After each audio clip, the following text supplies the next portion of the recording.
Pete Swenson, welcome to the podcast. Man, it is great to be here with you today. Thanks for taking the time to sit down with me. Yeah, well, thanks. I was flattered that you called, and I missed the SKIMO world. I've still got a toe in it. So yeah, it's always fun to connect with you, and who's certainly in the middle of it all. So good chat. Yeah. Well, sure, man. Yeah, and I think your story, Pete, and we're gonna go back a ways here. It's like, it's part of the DNA of ski mountaineering, especially in the United States. The competitions, the gear, like the energy, what is now the Olympic movement. Like you've played a big role in all that. And if we can, I want to start with some of my memories of you, Pete. And I haven't shared this yet, but this is like going back to like the 90s when I was a high school kid, and like I was a runner, but I was snowshoeing, and I'm snowshoe racing against some of these other, figures that loom large in my mind, Mike Closer and Josiah Middow and these kind of people. And I would hear these mumbles of like, there's these two brothers, the Swenson brothers, and like, man, the reason they're so good at mountain biking is because they do all this Nordic skiing, and like the reason they're so good at Nordic skiing is they do all this mountain biking, and this idea, Pete, like it got stuck in my head, and then I was in college, I kind of moved away from running, and I wanted to be a mountain athlete. Like I wanted to be like you guys. And I kept hearing, those same kind of things. And then I started hearing like, hey, that Carl Swenson, like, man, he's been in the Olympics 3 times. And then like shortly thereafter, I hear like, this Pete guy, like he went to Europe and he got the gear, like, he got the SKIMO gear and he brought it back. And, I'm like, by then I'm like shortly out of college, I'm trying to, in my mind, like, establish myself or whatever. And I hear these stories about like the lightweight SKIMO gear. And then, slowly some of my friends in really adventure racing, like teammates and competitors, John Brown and Brian Wickenhauser, Sure. Monique Merrill, your former partner, also an adventure racer. Like I just, I was hearing all this, and again, then it's like, Pete's going over and doing the races in Europe, right? You're kind of leading Team USA. I know sometime in there, I don't know, maybe this is the 90s, you were doing World Cups on the mountain bike too, like finishing top 10, over in that. Not in, okay, well, whatever. I don't know. It's funny. I think Closer maybe pulled me into my first SKIMO race. So he had the gear before I did. It's Mike. Of course he did. He did. Okay. Yeah. Tell us, what year are we talking about? That the lightweight, the like SKIMO, these are the first SKIMO skis I had. These like, goody ones. Like when did you guys first kind of get the light stuff? The first skis you could get were Atomics. So we all had Atomics, and you had to buy them from the guys in Andorra who are still doing a booming business. So Closer said there's a SKIMO race in Crested Butte, and I went, and I priced Dave with Weensy, and I was on telemark gear, and I didn't drop my knee once, and I was like, this is done. But then I was all in on the SKIMO stuff, so we bought it all, and then I started going to Europe, and then I just, for whatever, I'd kind of done the racing because I was a pro mountain biker for, 8 or 9 years.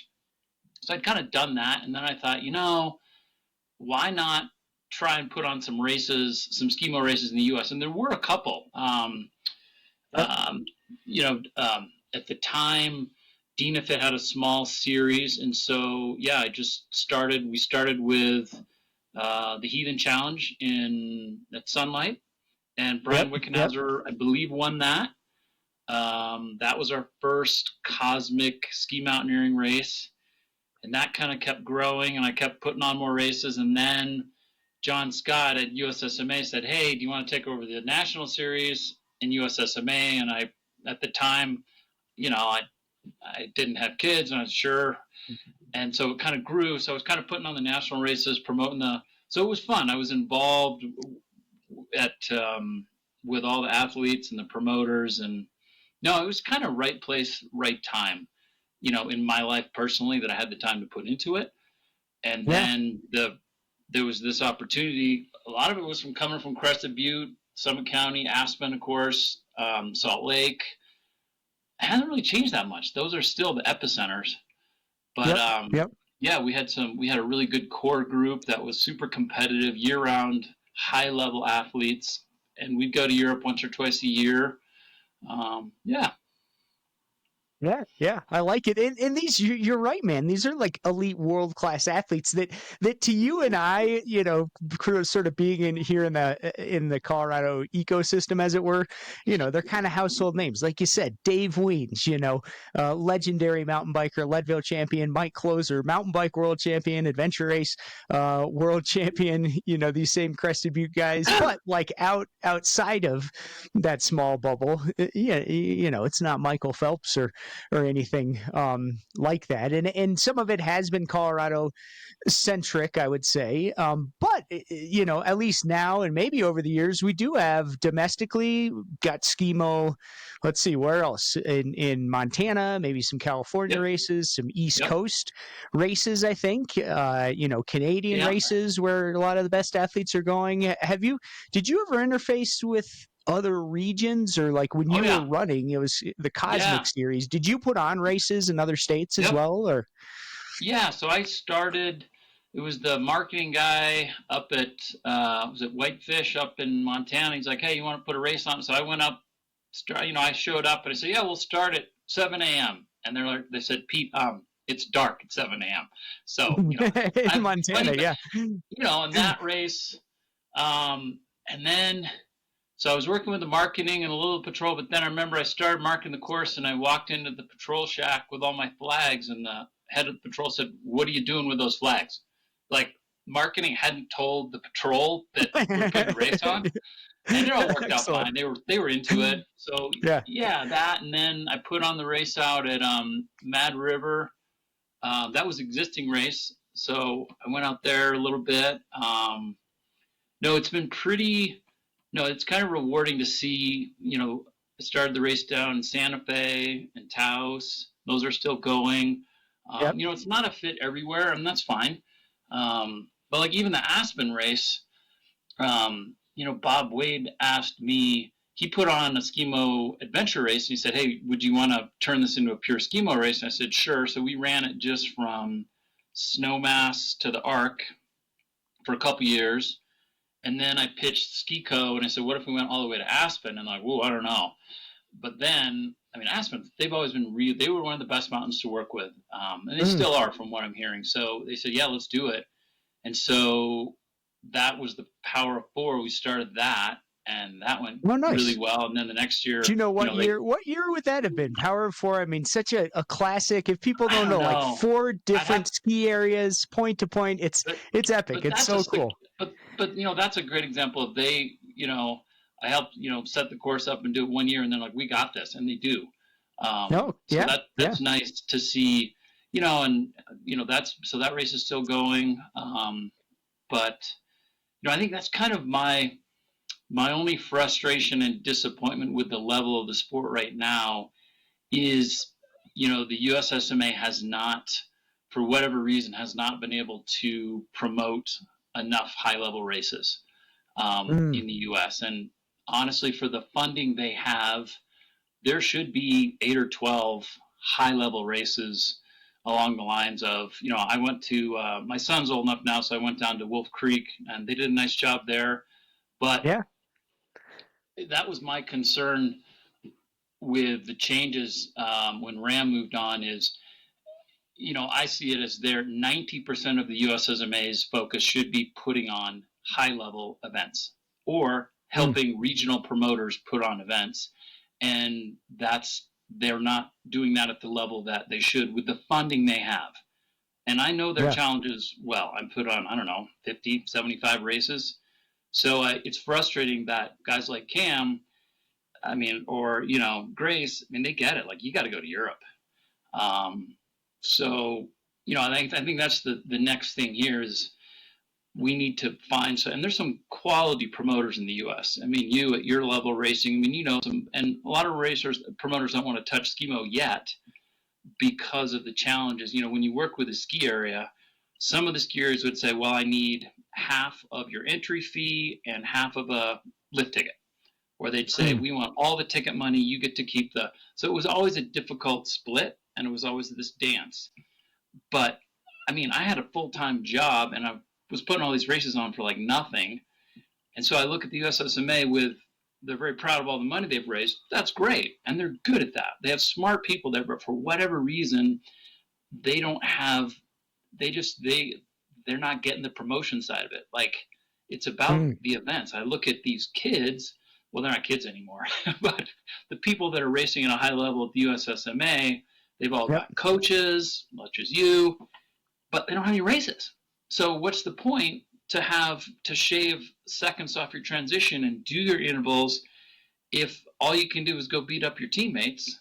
I mean, you got Wolf Creek, Taos, a couple other races, and it really, you know, and I think we can get there, but that's the one thing in the sport it never got over the hump. It hasn't gotten over the hump yet. There are some success stories. Sarah does an amazing job with a powder keg. Wolf Creek is great, but there's money there, and there's promoters that want to work. But I still have a lot of close friends in the ski company, in the industry, and the racers, and they're like, you know, the USSMA is not seen as like, they should be the biggest helping hand in the world. If they need to subsidize promoters here or there, beef up the prize money. I mean, think about it. How many of us have been to Europe now in the U.S. and done a couple of seasons? There's probably 75 Americans that could help set course, that know what the course should look like. But the problem is on the promoter side, you need to have some people that understand how to work with, you got to work with Ski Patrol, probably the Forest Service. You know, it's parking, permits, and toilets. It's at the end of the day, but the USSMA just doesn't bleed events, and that should be 90% of the focus. And the Olympic rings, the Olympics is awesome, but it's really distracting for people that haven't been around high-level sports. They just lose focus. The Olympics is great, but the sprint, and that's a whole nother sideline as to why it's a sprint. Because I was the USSMA back then, but that's kind of my only thought with sport is I love the level that everyone's at, and the fact that, you know, John Gaston, you know, was racing races that I put on, and Cam, and you know, there's no shortage of talented Americans. We have mountains, we have snow, we have great coaches, but they don't have any races, or they don't have enough. That's pretty tough. Yeah. At least domestically. And I mean, I can see that, you know, having been, you know, obviously in touch with Cam a lot recently. And yes, you have a very small group, you know, I think maybe roughly the Americans, 5 men and 5 women, let's say, you know, who are kind of in Europe as of right now, sort of winter season, hitting it hard in the World Cups, you know, trying to get these points for the Olympic spot. I mean, these guys are all in on that cause, you know, which is a huge effort, probably to maybe have like 1 man and 1 woman, hopefully toeing the line in the Olympics. And, you know, you're right, limited time, resources, organization, logistics, whatever it may be. That also means the best athletes are not racing domestically as much, and maybe kind of that level, like you said, not happening here to some extent. I wonder, Pete, do you, if you were to, you know, whatever, you're king of the SKIMO world for 10 minutes and you get to map out a course, like, would it be, I think of like Norba mountain biking, you know, when you were a pro rider in the 90s or something, would it be, you know, something like that? We've got a national circuit, we've got a, you know, a points system, something like that. Is that kind of sort of what you imagine? And then the top athletes, would they be coming some your World Cup in Europe, but then you come back and you do a couple races here, or you know, something kind of like that? What's the dream, I guess? And first, I mean, don't get me wrong, I've spent all of my spare hours racing in Europe, whatever season it is. I mean, I'm no bigger fan of racing over there, and everyone should go over there. But that Yeah. said, the challenge putting on events in the U.S. is we need, as a promoter, to control the venue, which would be, I look Mm. at Meadow Mountain down the road here in Vail. That's a Yep. place where there's no chairlift, and there should be 3 national level races at a place like that. Or the problem is in the U.S. is if you go to a ski area, you are at the behest of their alpine operations. So you usually have to start early. And even in Europe, most of the big events are on the edge of an alpine area. So you get the parking and the toilets and the lodge, but then you go off and you race next to the ski area or in the ski area. I mean, it's always amazed me. Like we'd race in Andorra in the spring and the ski area would just close, apparently, for the ski race. Like that's not Yeah. reality here. It's And you not take it for happening here. granted. Yeah. When you go over Yeah. there, it's like, no problem. You can have that side of the mountain. That's not reality here.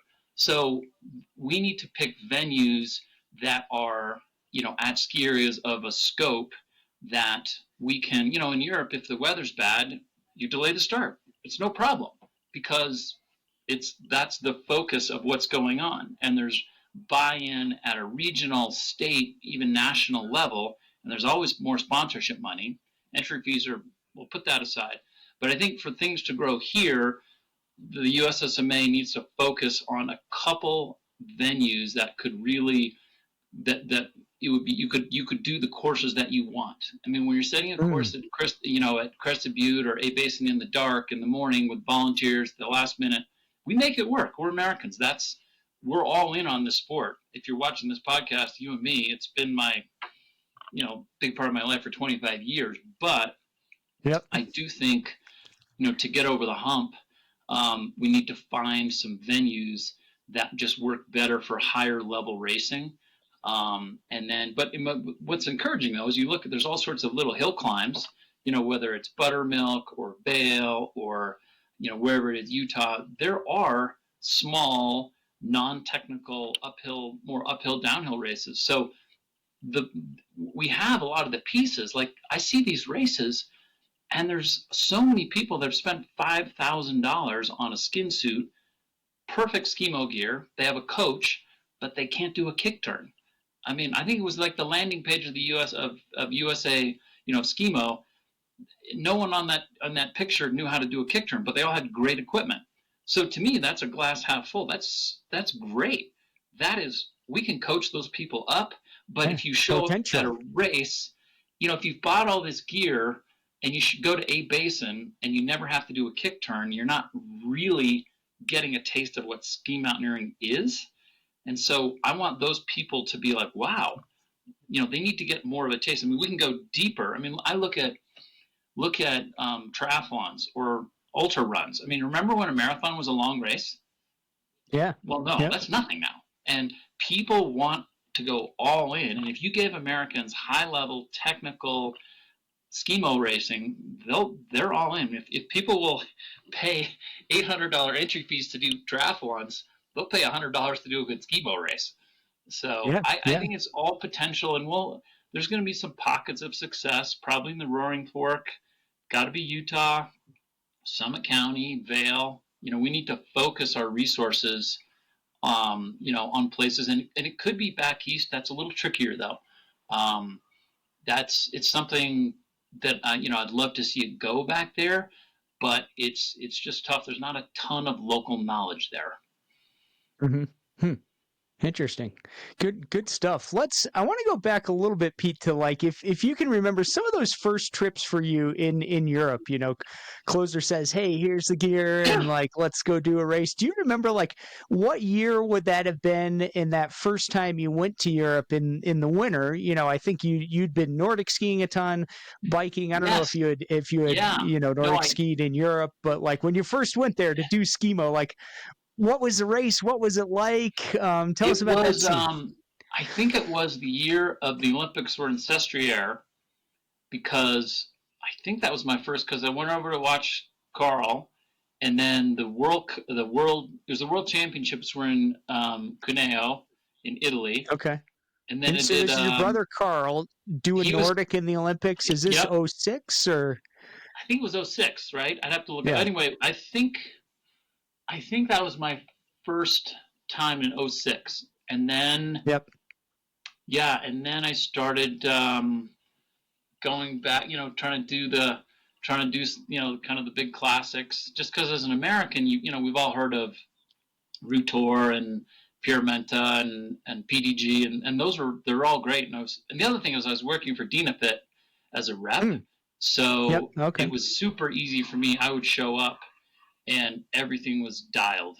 I'd race with German guys or a coworker, and super fortunate. I mean, I did, you know, barely. I did Metsalama 2 years ago with my old Dynafit buddies. We didn't even have to go to the race meeting. Didn't have to do anything. It was just like they were a sponsor. Like we always missed the start. Benny was so relaxed. It was like the thing starts like in 10 minutes, and we started on the front line, and like I wanted nothing to do with the front line. I wanted to be like, and I just got tortured. But no, but it was a lot for me. A lot working for Dynafit was super helpful in terms of they'd say do this race, don't do that. But honestly, what I tell a lot of Americans is the best races in Europe, they're not World Cups. The classics are all great, but there's so many other races. And actually, I just caught up with these guys 2 days ago. They were here for a nice visit, and they say there's still lots more. There's still new races coming along every winter, so it's still Hmm. growing in Europe. So you don't need to go do World Cups. You'll all probably learn most if you do the Wednesday night race wherever it is, and then you could race Saturday, Sunday. So, I would encourage Americans of any age, if you can get a 7 day chunk, you can probably get at least 3 races in. Yeah. PDG is Wow. great, but it's a big, big whack of time. Logistically, it's kind of a mess. I mean, you got to do it eventually, but people, Yeah. even if you go do, you any weekend races, Austria, Czech, France, Italy, Catalonia, super super quality. So, Yep. but yeah, I just kind of started. If I had a week of vacation in the winter, I would just go whatever race was going on that weekend, wherever it was. That's what I would do. Yeah. Oh, that's cool. I know I haven't done much winter racing in Europe, but when I have, like, I am just amazed at the level. Like, there are so many incredibly Yeah, fast men and women. And also, to your point, the kick turns, and so on and so forth. There's so many little skills, but the skill level, Pete, is just amazing. The yeah, technical skills, uphill, boot packing, terrain with fixed ropes, all that, and then the downhill ability. I mean, like, man, they just know how to ski. Like, these people are talking, well, the little people who don't know 65 underfoot. Like, these skis are not, optimized for yeah, downhill. And these people are just flying. Like, was that your experience when you first got there, mid 2000s? Like, was your yeah. jaw dropped like mine was? Well, it was, but what we learned later is a lot of like we'd be at I don't know was it like probably Pyramenta, and there'd be guys just flying, and I always skied well enough. And what we learned later is a lot of the national teams train on those descents, or if there's a local race, they might race on that hill a couple times a winter. For example, at Rutour a couple years ago at the race briefing, the coach said, "Oh yeah, and you'll recognize this hill. This is where the national team we do our camps." So Mm, probably 12 men and women have done that descent. So yes, they descend quickly over there and they ski great, but they also they kind of know where they're going, and that's worth a lot mm. in terms Yeah. of Yeah. and skiing above tree line in the Alps is a different. There's or the Dolomites too. Man, there's tall rocks, and no, they do training camps there, so they have again. I mean, John Gaston can ski as well as they can. I know that, but he hasn't been on that hill 10 times, Yeah. So Yep. no, our best athletes are certainly have all those tools, and that's why I go back to it starts with the quality of the race courses here. If you're training people and they're just getting into the sport, I would hate to think they would go for a year or two before they have a technical boot pack and they've got a tricky transition, running along a rocky ridge line. um, we just need to get people. I want people to have a racier experience at a more local level, um, Mm. and it's always going to be a challenge in the U.S. It just, Yep. we have lawyers, we have wilderness. um, There you go. it's, Yep. but that said, I mean, we've got really high, the best American men and women are, and we have some exciting juniors too. So we can get there. Yeah. Yeah, yeah. Oh, cool. That's neat.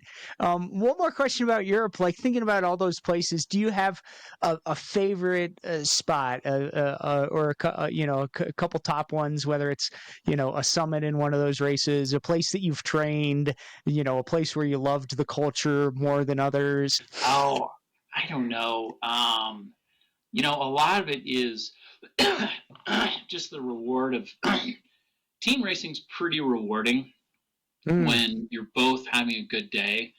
I got to do Pyramenta, um, with a really close friend, Kerry Smith, and so it was always rewarding when he and I would have a good day together. And finishing, I did the first year I did PDG. I did it with Benny and Javi, some DNFIT guys, and we had a great day. And it was perfect weather. So those are nice memories. But Europe's hard. I mean, yeah, the weather can be just terrible, and then you spend a lot of time hanging out. The last Pyramid I did, it just poured rain the last day. yeah. So yeah, I don't. It's no, it's there are just a lot of nice little memories, but mostly probably with the people that I was doing it with, is the nicest memories. Yeah, yeah. Oh, I like that. That's for me too. And I'd be curious even about your brother doing all those Olympics. Like, you look back and people might think you'd remember this result or that result or the podium. And I'm sure those, I don't know if you're in the Olympics. Like, man, you gotta you gotta remember that. But yes, it's like it's the people and the connections. Is that Yeah. is that kind of your experience? Is that sort of what stays with you over the years? Yeah, and the years I went to the Worlds as kind of the team coach, team manager were also super rewarding to help, just because I kind of know what's coming for the athletes, especially, a lot Yeah. of them it was their first Worlds. Spent so much time in Europe, it's very comfortable. I know what's coming in terms of the travel and the race meetings and the meals, and this will be tricky and this will be a mess and this will be a surprise. And so that was really rewarding to be able to help that along. And you get to a point where it's more rewarding when your athletes have a good race than you do. Or like, if Yeah. my son did a Nordic race yesterday and he came home, fell asleep on the couch, but he had a good race. Yep. So like, Yeah. it's great. um Yep. yeah, and it's, and at the end of the day, skimo is, I think, and that's what's exciting, is it's a participation sport. And Yep. I think the sprint in the Olympics is unfortunate that it's not a full, true individual or teams race. It's a start, but hopefully in Salt Lake we're going to have a proper, hour 45 individual race and hopefully a teams race. Yeah. But in the background there is, because I was at USSMA at the time, they made that decision before drone footage was a thing, and they were concerned Yes. about security. And so now, so unfortunately, if people see skimo race, the sprint to me is kind of, I'm all in as a coach. It's the best possible thing to teach someone how to skimo race. That's all you need. The problem is, if you watch highlights of Rutor or Pyramenta and then you watch a sprint on TV, people are like, I want to do that. I want to go ski a steep couloir, Yeah.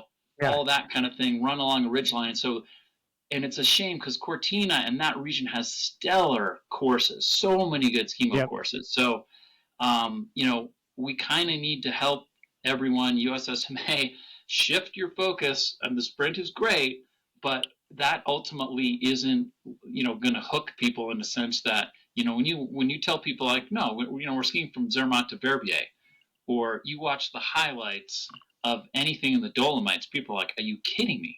When they go through the tunnel in Cortina, it's like, that's amazing.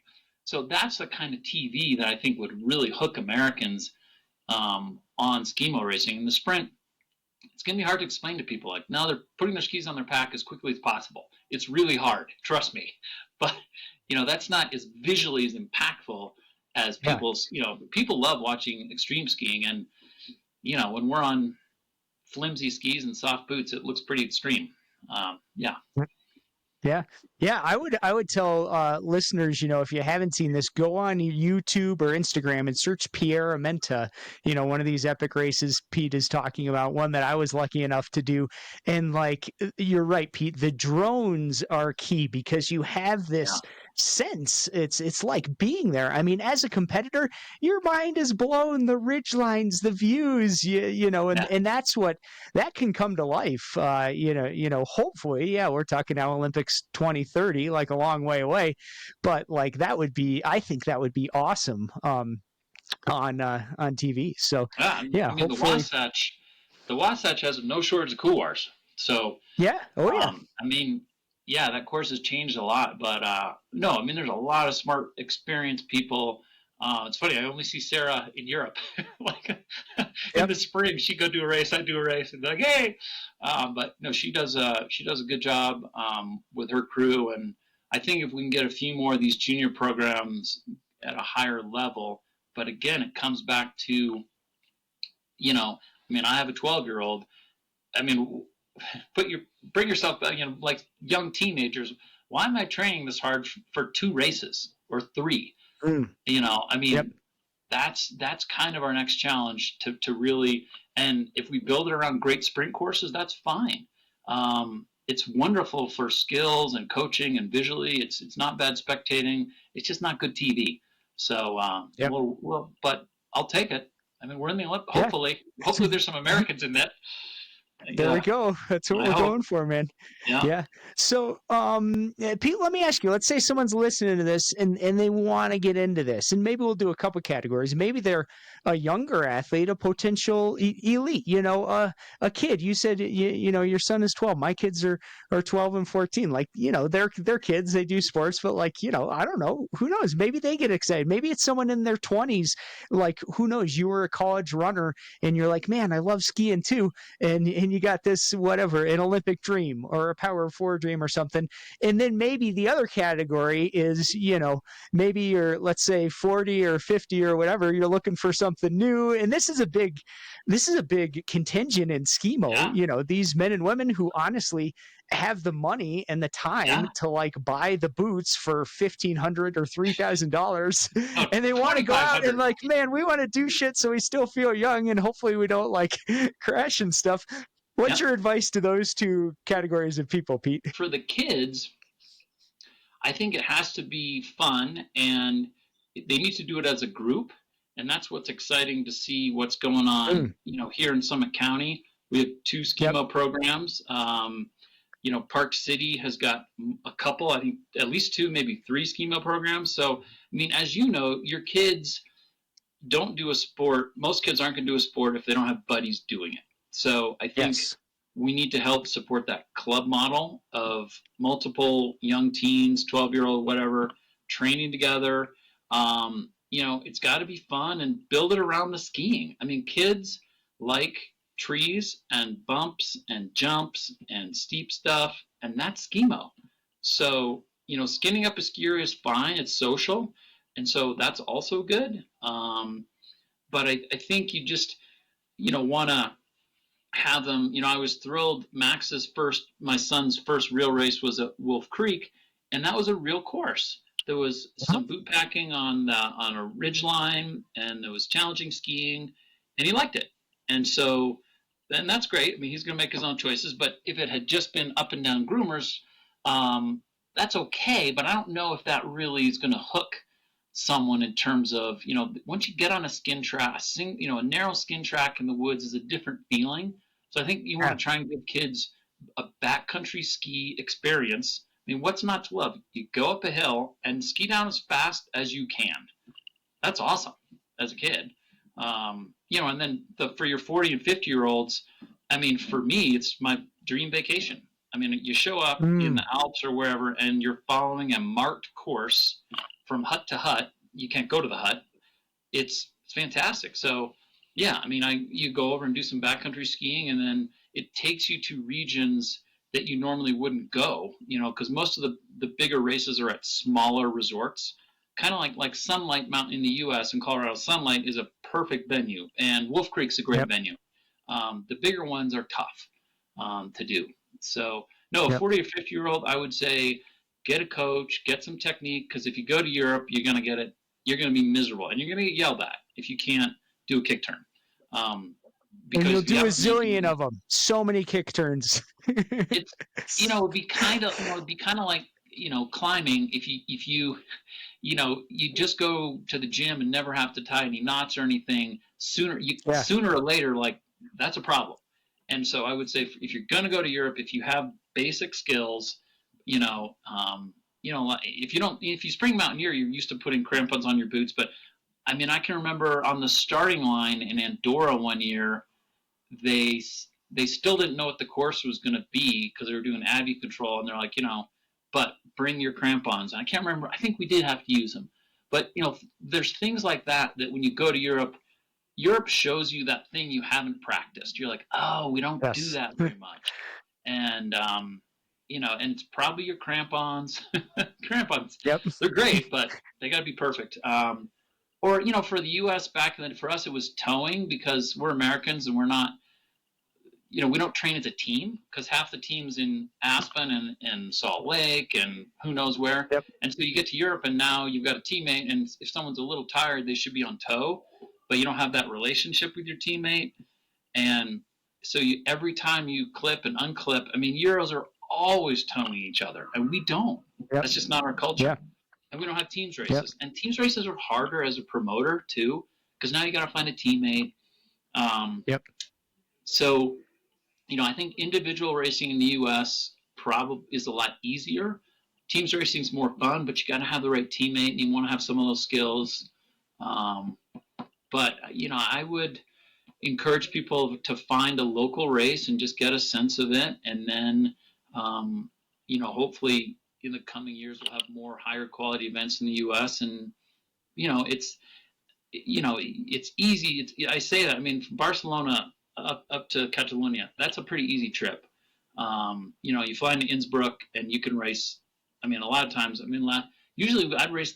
I always got pretty lucky. You could race usually the next day. If you got in the morning of the race meeting, you could go to the race meeting and race the next day. So you can do tight trips. Nice. Nice. Cool. Good advice. And again, back to the community point, Pete, you're right. For kids, especially, man, that middle school, high school age, like even for a serious kid, the social component is really important. And that's something for us, I think, as parents, as coaches, as organizers, like somehow we have to make it cool, or we have to like get a few kids in so it becomes fun. That's something I've tried to do here in Salida, real little town. We have a good ski culture, but it's mostly like a downhill, and they have a great big mountain program. So the kids who really like to ski, they're shredding the big mountain kind of thing. I'm trying to get them to ski uphill as well. But it's been an uphill battle, let's say. But and that would be the dream kid, is a kid who loved big mountain skiing, was a runner or Nordic skier who's used to that level of discomfort. I always go back to the 1/3 principle with SKIMO. 1/3 of it is skiing. You have to ski really well. 1/3 of it is fitness. You've got to be fit. And then the other third is technique and equipment. If you don't, if you don't have the right equipment and you don't have the right technique, it doesn't matter how fast you go up there. If you're stationary for 5 seconds in 5 transitions, you're losing that time. You can't get that back. And the same hand, at the end of the day, it's pretty we've all passed many elite runners and triathletes on the descent because they don't ski fast enough. Yeah, You yeah. know, No, I've been that good runner, Pete, passed on the descent, and I've gotten better. But I love that yep, 1/3. Like that's a great takeaway, and also I think you could see it as a deficit, but also this is for the 30, 40, 50 something year old who whatever you've been running forever, you've been doing triathlon, like you got this base of fitness, yeah, and you want something new. Yeah, the fitness is great, but I love it, Pete. That's 1/3 of it. The other third is like you said, your gear and technique, and then that final third is the downhill skiing, and that's something it can continue to be a growth area. Obviously, it's I'd say better to be a really good downhill skier as a kid because then you still don't know how to do it, but you can learn as an adult. You can keep getting better, and hopefully do it in a way that and yeah, matches with your risk level, and if, as an aging yeah, person. if you come into it in your 30s or 40s, you just need to be a passable alpine skier, and you can enjoy Hmm. yourself in Europe. Yeah. It's the sun crust in Andorra will terrify you, but it's terrifying to a good skier. Yes. It's like this sucks. So, Yeah. but yeah, no, I think all of those. It's kind of a good news. Like if you're pretty good at most of those, you're going to have a good experience at any age. And then once you get to a higher and higher level, then you start mining down to it, and you got to say, okay, where am I really losing the time? Yep. And the elite athletes know. It's like if I get to the last descent with with this guy, he's going to pull time out of me. Or so and Yep. so. I mean, you look at results. There are people that win hill climbs that aren't in the top 20 in the individual. So I mean, your competitors. For the listeners, going back just to a point, the towing that Pete talked about, and you may think Pete and I are crazy, but this really is team sports like adventure racing or ski mountaineering. I mean, literally, I've usually done it. It's just a thin bungee cord, like with a mini carabiner, usually on each end, and you clip it to the back of one person on the pack, and then the other person, maybe onto like the sternum strap. Some people like to wear a climbing harness actually to Yep. use these. I've never really done that myself. But it's like the person in the back, they're still working. Actually, they're working as hard as they can, but they're also being pulled forward by the person in the front. And it really is, I think, Pete, you made a great point. There's like the ego and teammate component, right? Some people, oh, I don't want to get towed or whatever. Like, and if you're into it, if you've done enough, like you're going to get your ass towed around sometimes, and that's okay. And you're Oh also yeah. going to be the tower, and that's okay too. Yep. That's just how it works. Yeah. And in a perfect world, I look at it as a cyclist, it's just like drafting. And Yes, so, good better parallel. Yeah, go on tow a little bit. And honestly, it's a really good too, because it also takes if one of if your teammates really feeling it, yep, that's great. And then you take the edge, but what you want to make sure is whoever's towing doesn't blow themselves up. So I see yes, that a lot too. But if you do it right, a little bit of towing on and off, but you have to practice or you lose a lot of time. It's got to be super, super yep, quick. In Europe, it's easier because you probably have a harness on, and that's pretty quick and easy. But yep, that's pretty niche, honestly. Although for the Power of Four coming up, Midnight Mine, most teams should be towing. I yeah, remember the first year I put it on, there's all these teammates, and none of them had tow ropes, and one of them is destroyed, and their teammate yeah, couldn't help them. yep, Like I always felt like if you do a teams race, it should be required equipment to have a tow rope. yeah. You're just gonna have a better If experience. you really want to race, yeah, Yeah, I totally. mean, Have take you? it from someone who's been towed around the Alps. I've been off Yep, both ends of the rope. They're yep. great. Yeah, Yeah, I know. So have I, man. Yeah, John yeah. Brown, our mutual friend, man. You know. He's towed my ass around on the bike in adventure races all over on skis. Like, thank God to John for towing me around. Yeah. Have you ever? That's funny about the don't let the tower blow up. Have you ever had this situation, Pete? And I've done this many times. Like someone is towing so hard that they literally explode, and it's like Yeah. now we have to switch the order. Like the person who was being towed immediately becomes a stower, and vice versa. Have you ever done that? I've been next to it, or Yeah. you see it developing. But usually, I think like if I was in a race and I was on tow, you start to sense the person who's towing you. All of a sudden, Yeah. and you'd be like, "Hey, I'm good," and that's when you use it, and then hopefully you're at the same level for the rest of the day. Yep. Yeah. Yeah. Yeah, it's not funny in the moment, but man, looking back, No. like I am laughing at these times I've done it. Could be more wise.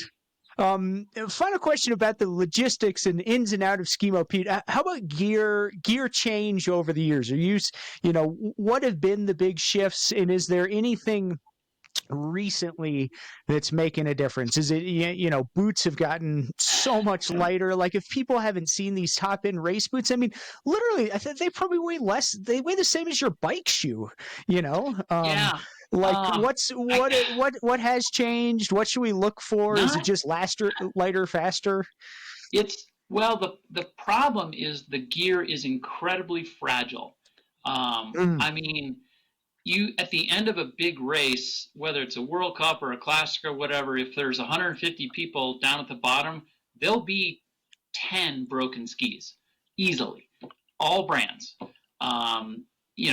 So in the boots, I mean, I can't tell you, like when we would go to Europe, I would always try and make sure my teammate, or if I was the team manager, like, you got to bring some extra straps. Please replace any of the cords. I mean, literally think about it. It's a $2,500 piece of carbon held together with fancy shoelaces. yeah. It doesn't, it's not durable. You kind of, and I go back to that 1/3. I mean, when I was seriously racing, I spent so much time waxing my skins. I was always, especially before I'd go to Europe, you got to make sure your glue is right. It has to be sticky, but not too sticky. And so, you always want to build your collection of skins. And boots are always falling apart. No, the gears, we're making marginal gains, but it's still super fragile. So I think a lot of it is, we all have friends that like working on their bike. That's kind of a good Yep. quality to have. And I was like, do you want to be a mechanic or a bike racer? But the bike racers that liked working on their bike, that mentality for SKIMO is very helpful. I mean, Yes. think about right now, if you want to make the Olympic team for SKIMO, you have spent so much time on your backpack and that loop. You're trying everything. You've got all the little tricks going on with everything, because that's what that sport's about. So I would say, the person who's like, oh, it'll be fine. No, it's not going to be fine. If you throw it in a bag on an airplane, you're flying around the world. You got to check all the bolts on your boots and skis. And I'm not a super technical guy, but I learned through, a couple of failures. You just have to, the gear, especially if you weigh over 150 pounds, I hate to say it. I mean, that gear is designed for skinny people. So Mm. bigger, but there was always I can't remember his name. There was an Italian who was a pretty big guy. He was good. Um, I don't know. But anyway, so you can be 165 pounds and be at an elite level. Yeah. But you might want to see if some of the brands make a little longer ski, like a 173, which I would love right now. I don't need to go any faster up the hill. But yeah, I Yep. think the it's improving, but it's extremely fragile. And the sad thing is, you've got to replace it somewhat often. It's Yep. part of the deal. Yeah, yeah, those are all great points, Pete. And what would maybe furthermore, let's say not the super elite racer, but someone who wants to get into this sport, might we say don't get the super duper lightest stuff, maybe get something that's slightly more mid-range, weighs a teeny bit more, but maybe is more robust, or I don't know, or does it just depend? Maybe it depends It's on your hard. finances. I mean, Or maybe it maybe you brings, need both. yeah. I mean, you kind of bring back some not great memories when I started trying to do SKIMO clinics. I don't know, 15 years ago. People would show up with tail hooks on their skins. And you Mm, can't teach someone a SKIMO transition if there's a hook on the back of your skin. Everything's backwards. And so I feel like if you want to go SKIMO racing, you buy the light gear. Maybe, so for example, in most brands, they have the same shape ski, but a little heavier core. It's a little more durable. So maybe buy that. But you mm, still need to have pretty light, 65 millimeter underfoot skis to get the feeling of skinning uphill quickly. And the reality is, you have to get used to skiing skinny skis and softer boots than you're probably used to downhill. yep. And it always amazed me. amazing alpine skiers will get on the softer boots and they just couldn't process it, couldn't do it. And then others would be like, got it, one run, no problem. Yeah. So you don't know. Some people can't, because it's a very different style of skiing on, if you're used to coming from an alpine race setup or a stiff boot, and sometimes like Nordic skiers struggle less because they're used to a softer boot. But again, Yeah. they need to have a strong alpine background. I mean, a lot of people, ask me, what can I do? And I'm like, you know what? You need to go ride lifts for 90 days. You don't ski well enough. You can't really say it that way, but that's really what they need. They don't ski very well. Yeah. So, but then you'll have other people get on the gear and like, I got it. Yeah. You don't know. Yeah. And it Yeah. depends And I what think level you want to do the sport at. I would tell people, get the gear. No one's getting paid to do this, except for, the only, the Italians work for the Swiss work for the border patrol, and the Italians are in the National Guard, and they get a training stipend. But other than that, no one's getting paid. So, Yep. maybe that's good. I don't know. I don't know. Yeah, yeah, yeah. And I might say, Pete, furthermore on the gear with the boots, the many companies, again, they have a line of boots, and the super duper lightest one is absolute full carbon, weighs nothing. And then they may have a very similar boot that's a little bit heavier. It's probably part carbon, usually the cuff, maybe the base is more of a, lightweight plastic sort of material. I think for a lot of people, I know for me, like, that's a pretty good fit. It's half. It's still expensive, but it's half the price. Yeah. It's probably more durable, likely more comfortable. So it's not totally all or nothing in terms of the gear. Yeah, I mean, when Pierre came out with his first carbon boot, I got it. I love the way it skied, but my feet are really bony, and I couldn't make it work. I think I would do shorter races in my full carbon boot, but then I had to do the other races in a more comfortable boot. But that said, Pierre Genoux and his crew, they are at every big race fixing boots every night. And ATKs, all of the binding and boot brands, they're at all these races because that's how fragile the equipment is. And the elite racers go to the head of the line and get their stuff fixed. But no, it's careful, if you have a funky foot, you're not going to be happy in a carbon boot. They ski great, and they're super light, but unfortunately they don't make one that works for my foot. Yeah. And it's got to be sustainable. The price is a problem. Yeah, you got to be able to wear it for a while. Yeah. Well, final question about technique, Pete. One thing I've noticed from you, and I've seen you in many races often pulling away from me, Pete, you have this like hip swivel. Tell me about this. Like your stride, is it extra long? Is it the glide? Is it actually a swivel of the hips where you're just getting more distance and glide on every single step? Like what should we know about that technique? And is it natural for you? Is it honed over the years? Tell us more. No, that's kind of I feel like that was my only real advantage, is I always would get a little extra glide going uphill with each stride. And it comes from Nordic. And I think, if I could have even a lot of our elite skiers, if they spent a little more time on the gradual downhill, skinning downhill and flats, and that's part of the problem. A lot of our best skiers don't skin fast enough, in the sense that, they have the numbers, they put out the watts, they got the VO2, they got the equipment, but their skinning technique, and if you think about it, most of the time you're going uphill, and if one person is getting 2 centimeters or 1 centimeter more glide, like with good skinning technique, you're stepping onto a gliding ski, and that's really hard to teach. Whereas most people, if you come into it from a running or a snowshoe background, it looks like people are running or snowshoeing up a hill, and they're not stepping on that gliding ski, and they're doing pretty well.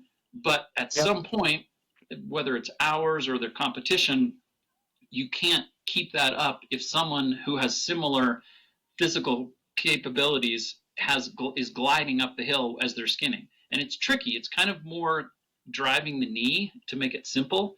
I've had this conversation with many times with, like with Joe Howdy Shell. How do we teach better skinning technique? And I think for Yeah. me, it's people need to skin, on a gradual downhill. They need to spend more time at a Nordic Center, because the Euros, oh my God, they skin so well. And you watch the start of these races, it looks like a Nordic race. Yeah. Yep.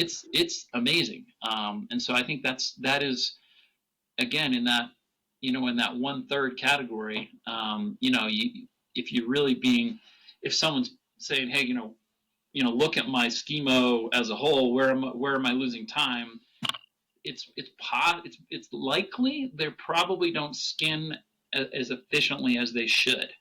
And Yep. a lot of that comes from people skin uphill early season on artificial snow, and it's just sandpaper. There's no reward.